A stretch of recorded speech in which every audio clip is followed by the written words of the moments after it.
There we go. Let's block that sun.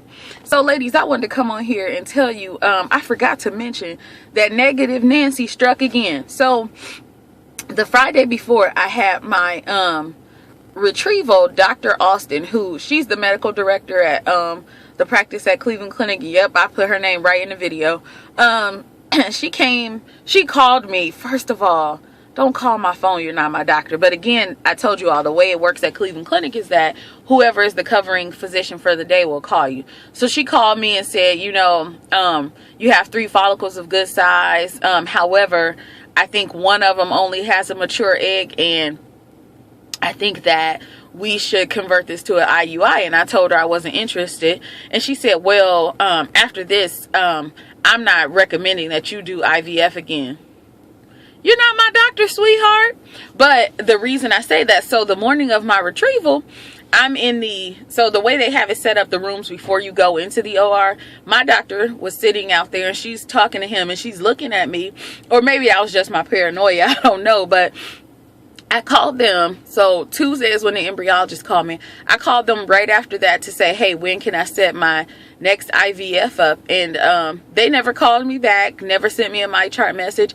I really think she doesn't want to, you know, some clinics will not treat patients with diminished ovarian reserve because it brings their numbers down in terms of their success rate. So women with diminished ovarian reserve have less successful IVF. You know, when your ovarian reserve, or AMH, is a good predictor of the outcome with IVF to them, meaning a lot of patients with a very low AMH, they can't stimulate to get that large number of eggs. So since we don't have a large collection of eggs, I'm not recommending IVF. And so I don't know if she lightweight scolded my doctor. That's what it looked like she was doing for going ahead with the retrieval, because the way he practices, if he gets one good egg from you, he's hoping it fertilizes, because he told me, I'll go in for that one egg. You and your husband have to decide if that's what you want. But so we've been talking and we're thinking about going to a clinic closer to home. We looked at their SART results and they're comparable to the Cleveland Clinic, honestly.